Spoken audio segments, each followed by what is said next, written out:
Welcome, everyone. We are so excited to have here a point master. I am so excited because it's a Saturday morning. You're going to wake up and become an expert walking out of this today. All right. Welcome, Mark. Welcome, John. How are you doing today? Hi, Ben. Thanks for having us. Thank Yeah, you. glad to be here. And Ben, I was thinking about what you named this. You're the expert, but do you know how to sound like one on camera? It's a really good question. Right. Right. I think that's one of the biggest challenges people have is that they're an expert in something, but if they're trying to get media attention, it is always a challenge to figure out like how does that system even work. And one of the things that I wanted to do today was actually highlight some of the things I learned when I went to your training, and then at the same time I want everyone here to know that they can get better at what they do and get that amplification of their message to the national media and become a better speaker. And those are things that John and Mark do really, really well. And I wanted to highlight that. So I want to welcome everyone that is joining today and who's maybe even listening to this. I want to bring two incredible people to the stage here that you really absolutely do need to know about, because if it wasn't for these two people, I don't think I would have made it on television. I don't think I would have got some of the radio podcast stuff that I've been doing. And I've been doing this for a long time. So I want to ask everyone, what if the way you tell your story could change everything? Not just how people see you, but how the media sees your business, how clients can trust you, how the world remembers your name. Because this September, two of the most respected names in communication and media are opening the door to that transformation, just like they did for me. Mark Albert is a Peabody and an Emmy award-winning journalist. From the war zones of Afghanistan to the halls of the White House, or maybe more like the lawn of the White House, Mark has spent over 2 decades reporting for CBS and leading the Hearst National Investigative Unit. He interviewed presidents, global leaders, uncovered global stories, and now he's going to teach you how to stand out and earn media trust using the same techniques that national reporters rely on every single day. And then we have John Bates. He's an executive coach and global TEDx trainer. John has trained leaders at NASA, GE Aerospace, Johnson & Johnson, Navy SEALs, helping them move audiences, inspiring their team, and raising millions with one thing, which is their message. His work is rooted in neuroscience and emotional connection because he says communicating with human beings isn't logical, it's biological. I won't ever forget that, John. Now, for the first time, they're offering a private, high-level media training in Washington, D.C. They're hosting a members-only executive club. This weekend experience is for the entrepreneur, a thought leader, an executive who's ready to turn their experience into a headline and be seen as a go-to media resource. They've done it for me, and I know they can do it for you. They speak with power, clarity, and trust. Every time they go on camera, on stage, you're going to learn how journalists and producers actually look at your story behind the scenes, what makes you media ready and what holds people back, and how to show the right presence when you're on a live interview or if you're on a panel or on a podcast, and why your business needs a signature message that's newsworthy, not just impressive. So it's not just about becoming a better leader. It's about becoming kind of voice that people want to listen to. I want to welcome John and Mark to this incredible session. Thank you for coming and joining us. You are welcome. We're glad to be here, Ben. Thank you, sir. Mark, I mean, both of you have been doing this for a number of years. Can you give a little background first before? I mean, I kind of gave the intro, but Mark, you've been on television for 20. Did you grow up like with a mic in your hand? Like, were you like it's natural? Because sometimes people think it's just like, you're born to be the reporter. Okay, Mark, you got to tell the story now. So listen, when I was 11 years old, I used my allowance money to buy the Sunday subscription of the Los Angeles Times. And I would be fiercely protective. I didn't want anyone to pick it up from the driveway before I could get up at 6 a.m. and get it. And then I started watching local news when I was 11. In high school, I created the TV production club, and we would do a newscast per quarter. And so, I always wanted to know the news first and be the town crier. And I can remember the 1992 election night. So it's George H.W. Bush, Bill Clinton, Ross Perot. And you know how some people manually score baseball games? So I was sitting manually counting electoral college votes. And and then I would run to my mom in the kitchen, my dad in the garage. George H.W. Bush just got another 5 electoral votes. Clinton just got 12 more. And so I just have always been really, really curious from an early age. So two things, Ben. One, yes, it was 25 years on camera before I left journalism, and now what I'm doing. And you could tell by the gray hair, I have to keep my hair short now so that there's not that much gray hair. And a slight correction, it was Iraq twice, not Afghanistan, just to put the record straight. There you go. I would say that is an impressive story. I was into I remember Walter Mondale, Ronald Reagan election, but I don't remember it to the level where I'm like cutting the electoral college votes. Yeah. At all. And you know what? And let me go to John for a second. John, I think all of us want to be a better speaker. I think some of us just want to speak on stage and not sweat and like be calm, like look like we belong on stage. Yeah. Is there like something that all the great speakers do to keep them calm? Well, I would go a step earlier, maybe, Ben, and I would just acknowledge that it is not about being fearless, right? My dad was a Marine. He was in combat. He got wounded. He told me when I was young, I remember this distinctly. He said, "Son, you do not want a fearless foxhole buddy. That guy will get you killed.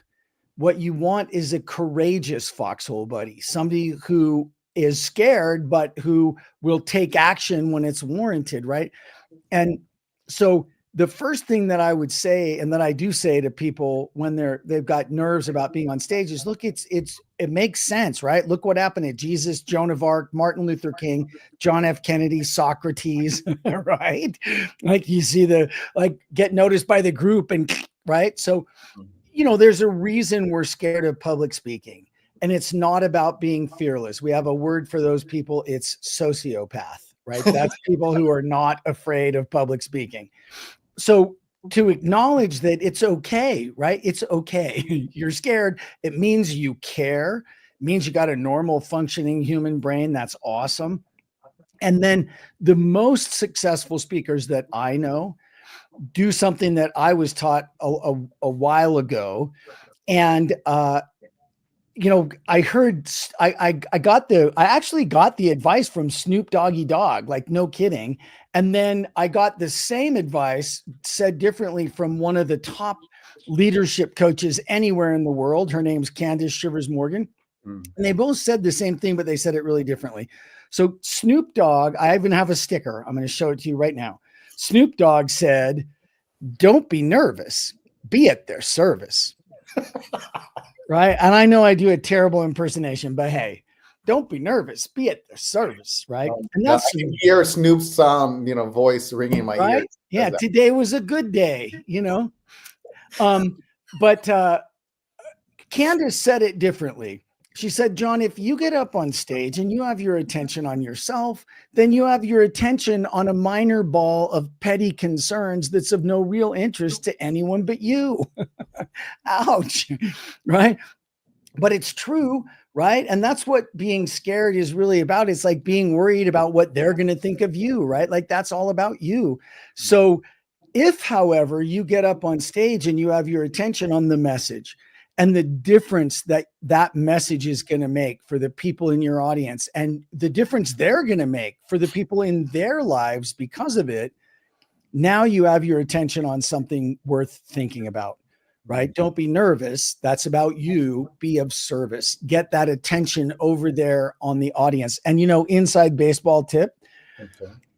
I got to meet Simon Sinek in 2014 at TED. And I've talked with him for like 45 minutes, and I've bumped into him in New York a few times since then. He's a great guy. Yes, he is a great guy.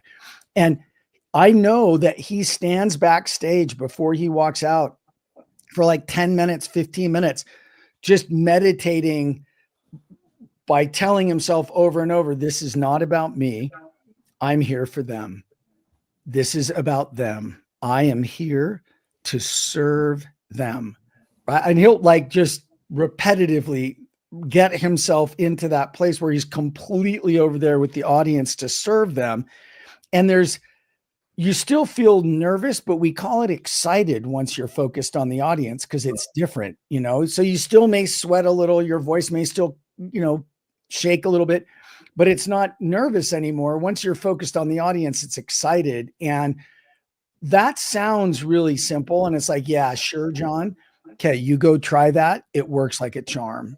I promise. That's awesome.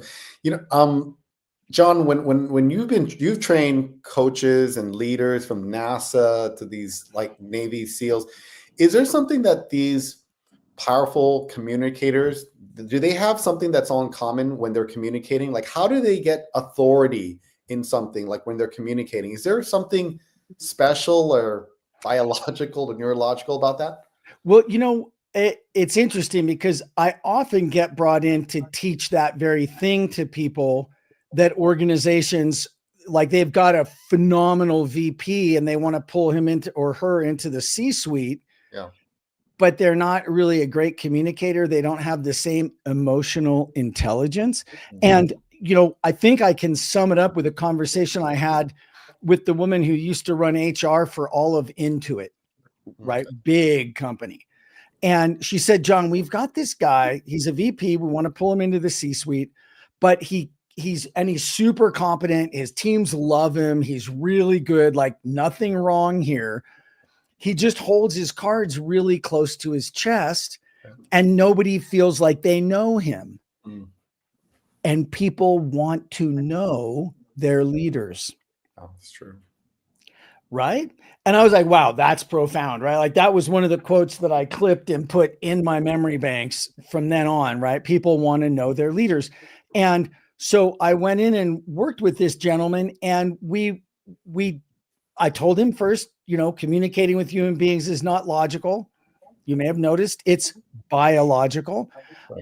And you've got to make an emotional connection. Logic by itself, which had been very much his driver, it's not enough, right? It's necessary, but it's not sufficient. So we worked with him to get some of his stories out, right? And I like to think of it. I like to think of it this way. Your culture, your company culture is a mythology. And the way that you create that mythology and influence that mythology is through the individual myths that demonstrate your values and what you care about and what you want the company to care about. So your stories that illustrate your values, like why do you care so much about integrity? What was the moment that it really dawned on you? Tell us that story. And that story becomes one of the myths that creates your culture and instills that value into people. And so the great leaders that I know, no questions asked, first of all, the number one thing, they just love people. They love people, right? And they're servant leaders. And then right up there with that is they tell great stories. And it's not like once upon a time and, happily ever after. No. They share their actual life experiences in a really compelling way. So it lands over there and their whole team benefits from the experiences that they as a leader have had because they share the story and the lesson and everybody takes it on. Does that make sense? That totally makes sense. For those who just joined in recently, I want to let you know, I have John Bates and Mark Albert joining us today. They are experts in their field. They help leaders, business owners, entrepreneurs get in front of the media, how to be better speakers. If you're an author, they are the best trainers out there. We're really blessed to have them here today. And then, I didn't mention this, but Mark himself, this is Points Master Month. Mark himself is a Points Master. He's been flying, like 80. How many countries have you been to now, Mark? 93. 93. Oh my God. You're almost getting to that century mark. Well, yeah, but it's less than half of the UN recognized countries out there. I'm going to go to my 94th later this year. I got a lot to do. I'm sure, I know there's 193, but I'm sure 100, even getting halfway there is quite impressive for the average American or North American out there. I wanted to, Ben, just so you know, Mark and I are actively seeking partners in other countries all around the world who want to bring us in to do our thing in their country. So, word to the wise. I mean, John, didn't you speak to like hundreds of thousands of people? I mean, did you not, like, one time, like, how many people did you talk to one Yeah. time? One time, like once I did this, I spoke to 750,000 people in India. I mean, India is just a different place, right? Like in the United States, we don't understand scale like they do in India.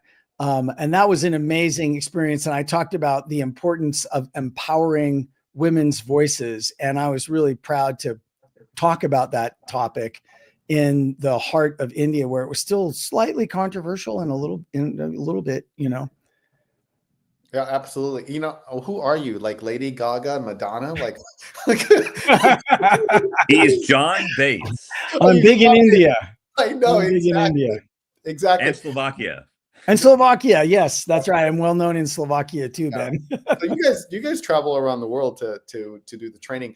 Mark, I wanted to ask you: is there something that business owners and entrepreneurs, is there something that they don't understand about how the media works when they're trying to get featured, or that their business, like, you know, sometimes they see other people get featured and they get quoted. Is there something that, you know, the traditional business owners not doing that they should be doing to kind of get their name out there and their business out there?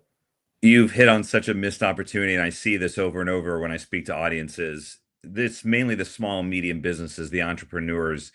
They think they need a big PR firm and spend 20,000 a month. They think they need a speakers bureau, which is going to take 30% of your cut to get in front of audiences. The biggest mind shift that I can deliver for clients is that you don't need a PR firm. If you know the method and the process, you can do it yourself. Here is the truth, Ben. Every day in America, in every newsroom in America, journalists are looking for experts. And you know what else is happening every day in America? In every community in America, experts are looking for journalists. Our mission is to bring the two together. You know, there's a reason that journalists often quote the same three people, right? The same doctor on Good Morning America, the same realtor, the same lawyer. Do you know why? One, they always answer the phone. Two, they're always available. And three, they're a soundbite machine. Well, you know what? You can learn to always answer the phone. You can learn to always be available, and you can absolutely learn how to be a soundbite machine. You can get news coverage by pitching journalists proactively. You know, having a journalist reach out to you is not like lightning strike. It's not 1 in a 10 million, and you got to wait for it to happen. You can seize your own destiny. You can make this happen. We teach people how to get free news coverage and speaking gigs on their own, and it's so empowering. Mark, you said free news coverage. Are you saying that you don't have to pay? Because they have these companies out there. They send me emails all the time. They're like, you know what? If you want to be featured in a magazine, you know, you can get a write up about. I mean, are those not the ones that you should be looking for? Ben, only $2,000 and we'll feature you. I mean, it's true. I get them. I mean, like, I get them all day. Should we entertain that, Mark? I mean, what as a journalist, you know, former journalist, like, what is, like, is that what we should be looking for? Well, listen, okay, Ben, you've been to Media Mastery Experts Live, right? That's our in-person media training, public speaking, leadership communications boot camp. We use a TV studio next to the White House. One of the things that we say is don't pay to play. My goodness, if you're getting an email or somebody and says, congratulations, John Bates, you're one of the top 100 innovators in America, and we will feature you in our magazine for $3,995. You can delete that email and said, Mark told you so. You do not need to pay to get news coverage. That's called a commercial. Traditional, authentic, real media coverage is that you earn. It's called earned media. It's not called paid media. It's not called owned media. It's called earned media because you can only earn it through the value of your expertise. You know, Ben, you can't buy a quote in the top story on the New York Times. You can't buy your way into the top story on the CBS Evening News, where I used to report. You have to earn it because of the value of your expertise. That's what a lot of small business owners do not realize. And it pains me and it pains John to see these people who have such great expertise, such a great message, and they think it's too out of reach for them. They think they have to wait to be called, and they're frustrated that their competitors are being quoted, and they're saying, why not me? We're here to tell you, you have a story to tell. You have a story to tell. Let us help you tell it. Mark, here's the thing. I think a lot of us, or many people who are listening to this, say, I'm kind of a small fish in Tampa, for example, Florida. I'm a realtor in Tampa and I'm trying to grow my business, but these other folks have like millions and millions and they're on Yeah. television already. How am I going to get featured when Yeah. these folks are out there? I mean, can a smaller business be featured? Like, do you have to have millions of followers and all these, $1 million deals to be able to prove that? Short answer, no. Long answer. Let's go back to August of last year. You know what happened mid-August of last year? The rules for real estate selling and buying changed for the first time in 4 decades. In other words, in the past, it was the seller of a property paid the commission for the buyer and the seller agent. But new rules that took effect in August and $1 billion settlement meant that you now have to negotiate as the buyer and the seller how much you're paying your own agent. If I was a realtor back August of last year, here's how I would not reach out to a journalist, and here's how I would. Okay. Here's how we would not. Hey, new rules coming. Come to Mark Albert Realty. I'll give you 20% off. Okay, that's how you don't do it, right? The journalist is not there to sell your product, right? Here's how the savvy communicator would do it. Top 5 ways for a seller to save money in this new market. Top 3 ways for the buyer not to get hosed when you buy a home after August 17th. Now, what am I doing there? I'm adding value. I'm not pitching the journalist on my realty firm. I'm pitching the journalist on value to the audience. And, entrepreneurs are like, well, I can't do that. They wouldn't mention my name or my business or what I do. Nonsense. If they find your expertise of value, they will include it. And of course, say Mark Albert and Mark Albert Realty in Tucson, Arizona, or Tampa, Florida. The way to approach a journalist is with value, not selfishness and trying to sell a commercial. That's the mindset shift that most people don't realize. That makes sense.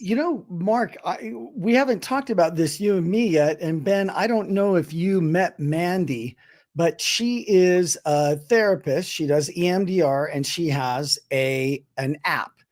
And recently, so when she came and worked with us, she went out and did exactly what we suggested. She got all kinds of press. She got, flew up to Canada to be on, Canadian broadcasting, was on a couple of different things there, started getting all kinds of attention.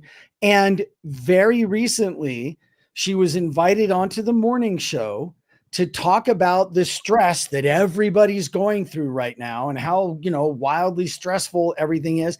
And at the end of that segment, because she provided such great value just being herself and because she had created these relationships, they said, and don't you have an app?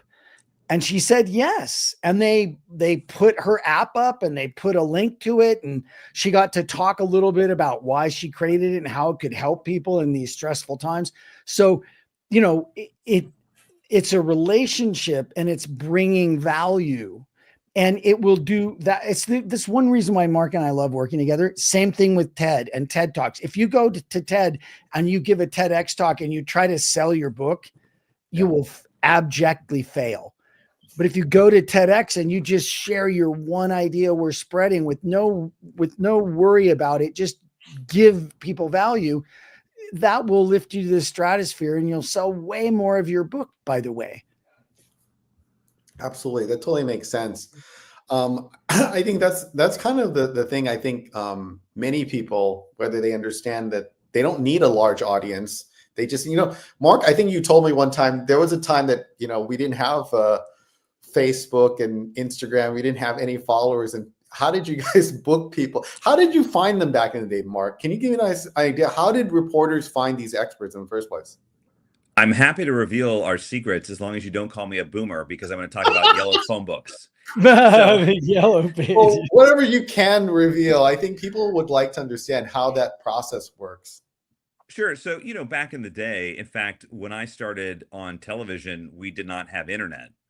Now that's really dating me. And I can remember at my first commercial television station, they handed out mouse pads with a word that I had never heard before, Google. And the mouse pad says, "Do you Google?" I'm like, "Do I Google? What the heck is that?" Right? And so back in the day, you would use reverse address books, you would use phone books, you would use the yellow pages, you would develop relationships, and most importantly, which I think is a long lost skill,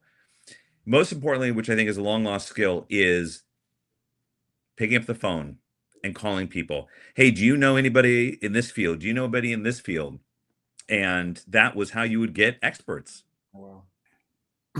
I also know you have people who know other people. I mean, do journalists reach out to other journalists? I mean, does that happen? I'm just curious. Does that?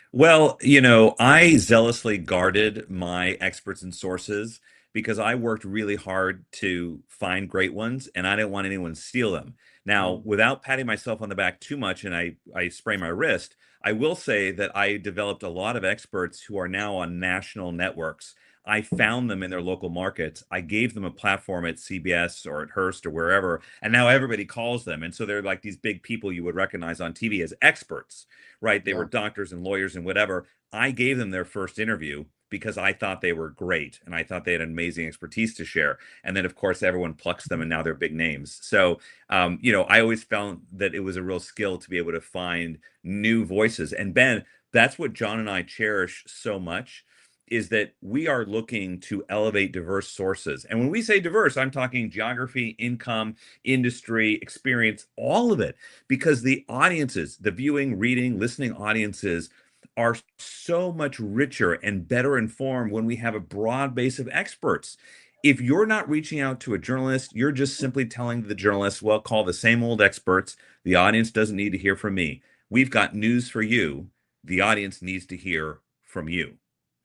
And that's the other thing. I think there's a lot of different fields. A lot of people don't think that the news is looking for them. But, like if you're an etiquette expert, if you are, transformational, like I have a lady in my group, Lucinda. She is and I think she's on this call. Like she actually helps people who have sensory, like sensitivity when it comes to like sensory. So when they're traveling, they, too much sensory overload is not good for them. And she helps them kind of deal with it. But I don't know if she thinks it's super niche, but is that something the media would be interested or could in a story, like use something like that? Ben, you can name any industry under the sun, and John and I can figure out a story pitch, an origin story, a one idea worth spreading for that person. It is so applicable across industries. John and I are industry agnostic, as we like to say. You give us an industry, we can figure out how to pitch you. Mark, can I ask? And Ben, for your expert, I have been noticing these pop up in a lot more. Like I was just at our planetarium and there was like a sensory room, right? I forget what they're exactly called. And then I've started seeing them more often in airports. And so, she could go pitch her local news. Hey, have you started noticing these rooms? Would you like to know what it's about? Okay. Like we're super curious, Yeah. Ben, her name is Lucinda, right? Yeah, Lucinda. So Lucinda, if you're listening right now, I want you to go to sam.gov, sam.gov, sam.gov. It's a federal contracting website. You can sign up for free. And I want you to search for your terms for what the name of that room, the name of the sensory training and all that. And I want you to see if any government agencies like airports, right, that John just mentioned, have any requests for proposals, requests for information, sources sought bids out there for that. Then you take that and you go to the local media in that market. Hey, did you know that your local airport, your local auditorium, your local whatever has a bid out right now for this room? Let me tell you why. That could be one idea to pursue a news Dude, story. there you see, he's a pro. This is Mark. Mark here's what he's like, news story. Bingo. Exactly. Now, Mark, can I ask you something? And I think everyone's always wondering about this. What makes somebody newsworthy that they put them on camera? Like when someone's interviewing someone and like, oh, I should put them on or not put them on. Like, how do you make someone media ready or media trained? Like, what do you do for them? So those are two separate questions. Number one, on the expertise, it's do you have an expertise where you can add value to an audience?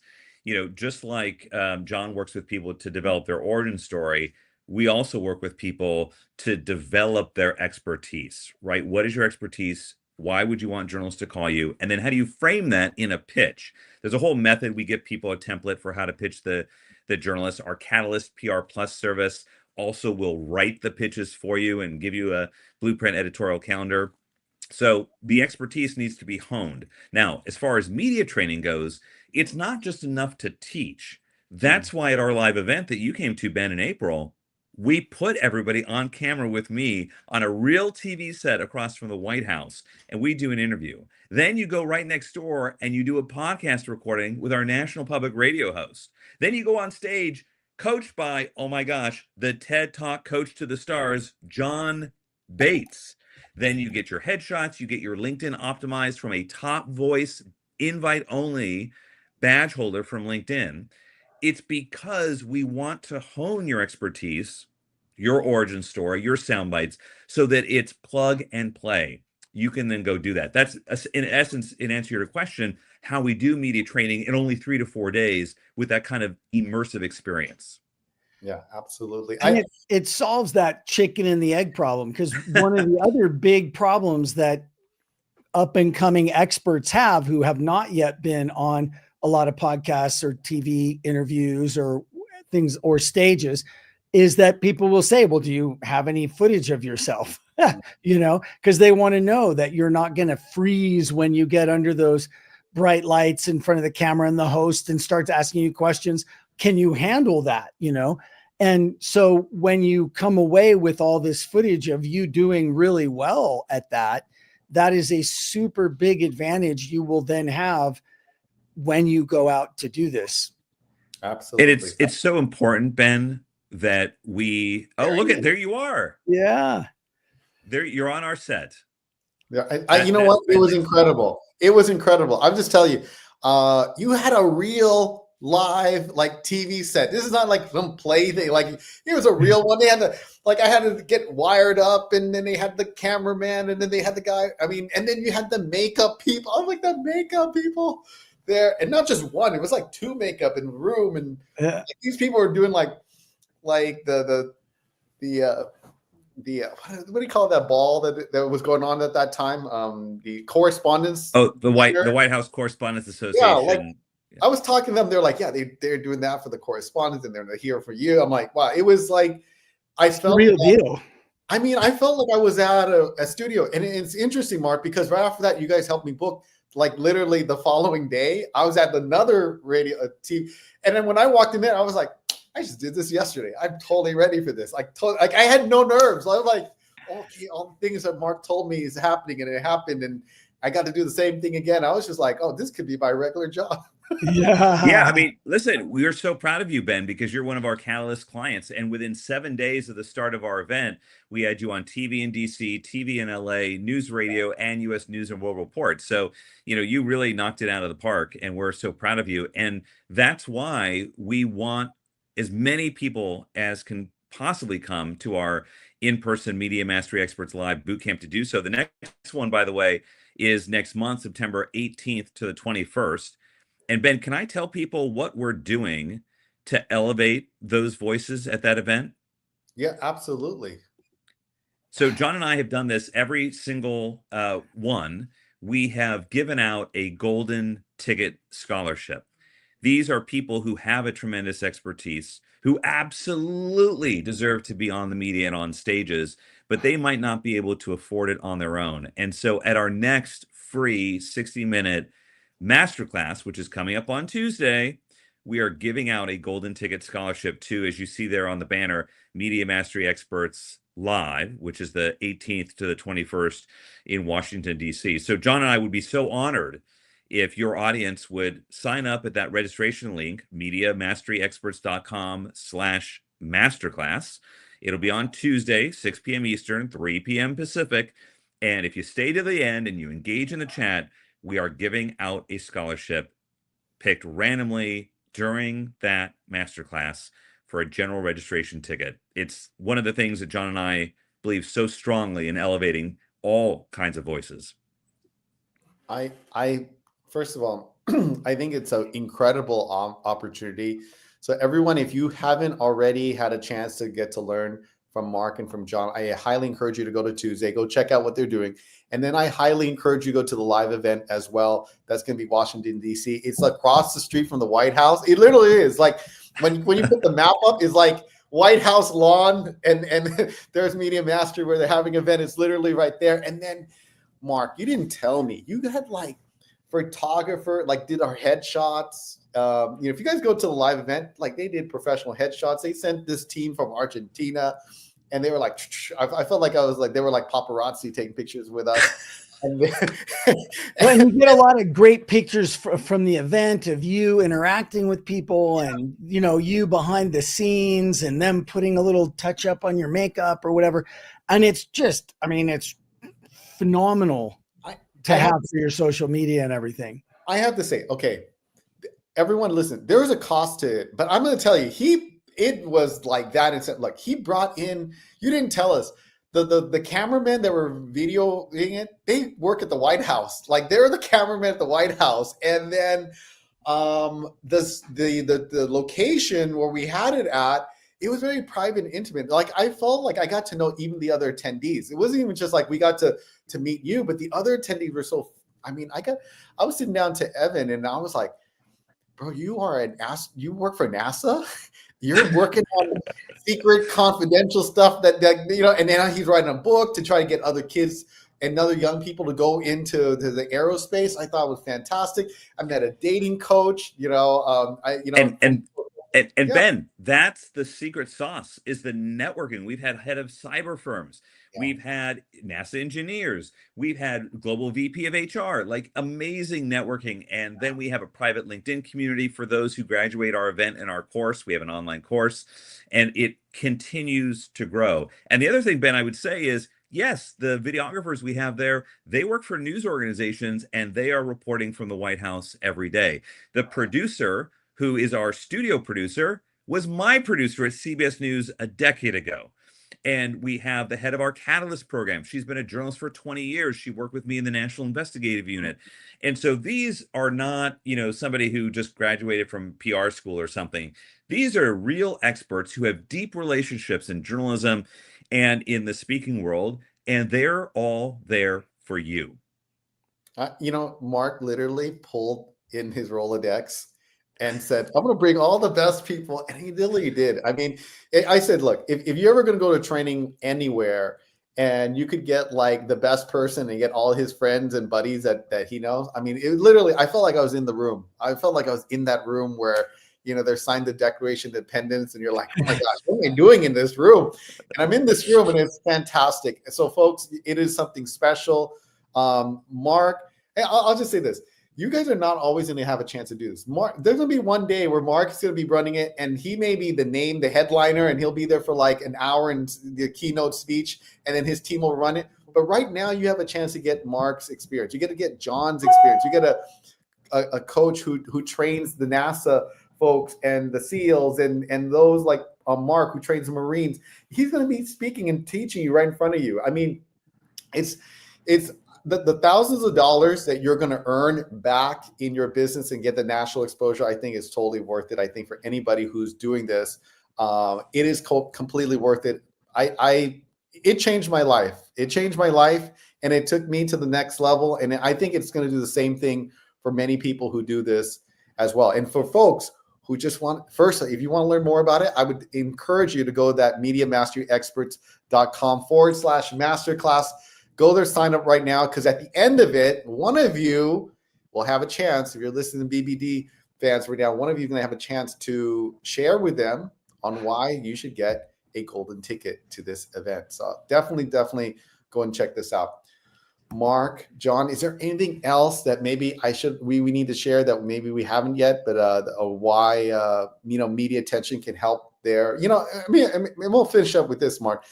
Media attention of traditional media is out there, but lately we've been seeing more social platforms. Is there something different about national media, like on the news and channels, and why is that important maybe to someone who has a business right now?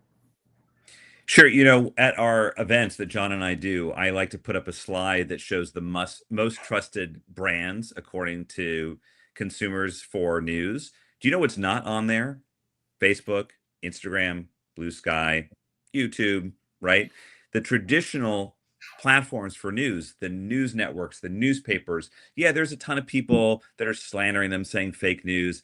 But when it comes right down to it, you rely on it for life-saving weather, for sports coverage of your local high school, to figure out which roads are going to be closed, and local construction and all this. People watch and consume news. When you are on the local news, the national news, you then have that trust factor conferred upon you. You are seen as an expert worthy of that platform. People watch the news and they say, well, gee, CBS News wouldn't put John Bates on if he didn't know what he was talking about, leadership and executive success, right? That's why news coverage, earned media that we talked about earlier, is the holy grail. You can always buy a commercial. Anyone can buy a commercial. Not anyone can be on earned media because you have to demonstrate that value. And so absolutely, I would say try and get that local news coverage, try and get on those stages that John has worked for so long. I mean, he's coached 12,000 people in leadership communicate, 12,000 people. And John is going to be your coach at Media Mastery Experts Live, literally working one-on-one with you on stage as the cameras are rolling. And so this is an incredible experience. And I just wish so many people could come because they have an experience to share and they're not doing it. I'm going to attest to John being I call him the magician. I sat there and I watched him coach someone from the audience, listening to them do their talk. And he's like, try it this way. And he did it with a cyber person. He did it with someone who was a media coach. He did somebody who was a teacher and a doctor. I was like, wow, you were switching gears on every single, incredible, John. Thank you very much. I mean, that like it was a masterclass just to watch him do his thing. That's amazing. So you think that if anybody here thinks that like, I want to get my message down to like Mark, I know you talk about the elevator pitch, and people don't know how to do an elevator pitch because they just ramble on when people ask them what can you tell us like how long does this elevator pitch need to be, or this pitch when they're talking to somebody? Well, so I mean, John will tell people about their origin story. It doesn't need to go on for 15 minutes either. And John is a real expert at narrowing that down so it's got emotional heft and punch. I watched John bring out his big red book, and he will work with people on their origin story. It's emotional for them because a lot of people have never heard their own origin story, or it takes them 10 minutes to get it out, and he crafts it down to the short bit. Same with news media coverage. It's not about a 2-minute elevator pitch. When was the last time you were in an elevator for 2 whole minutes? Right? Like maybe at the world's tallest building. Yeah, the Burj Khalifa, right? At the world's tallest building. But most elevator pitches are 20 seconds, 30 seconds. Wow, that's the length of a soundbite, 15, 20 seconds. It's all about whether you're on stage with John, you're talking about media with me. It's about condensing that key core message that you are conveying. And that, Ben, is why our taglines, we like to say, master your message, amplify your influence. Absolutely. I definitely, I want to thank you guys. The reason I had you on is because I think I want to kind of unveil the secret a little bit. Sometimes people said, Ben, you've been getting all this media coverage lately. How are you doing? And I'm like, it's Mark and John, everyone. You guys got to go check them out. If you want to do the same thing, you absolutely can. So I'm not holding anything back. No gatekeeping. You guys got to go check out Mark and John and learn from them. It is fascinating. It is great. They have real world experience and they're helping people each and every day. People paying them, thousands of dollars. You guys are going to have a chance to get in the audience with them. Absolutely take your time. go and check this out. MediaMasteryExpert.com/masterclass. If you folks have any questions, by the way, where can they reach out to you? What's the best way to reach out to you folks if they have more questions? Yeah, just go to that website, sign up for our masterclass, which is on Tuesday. And there, when you're done, there's a home button. Just click the home button, and then you can schedule a call with us. Absolutely. That's great. Thank you very much, John. I appreciate Mark. Everyone, go check out MediaMasteryExperts.com. I guarantee you, you will not regret it. It is one of the best investments I've ever made, and I think you're going to be able to gain and help your business get amplified as well. Thank you again. Thanks, guys. See everyone on Tuesday, 6 p.m. Eastern, 3 p.m. Pacific. See you then.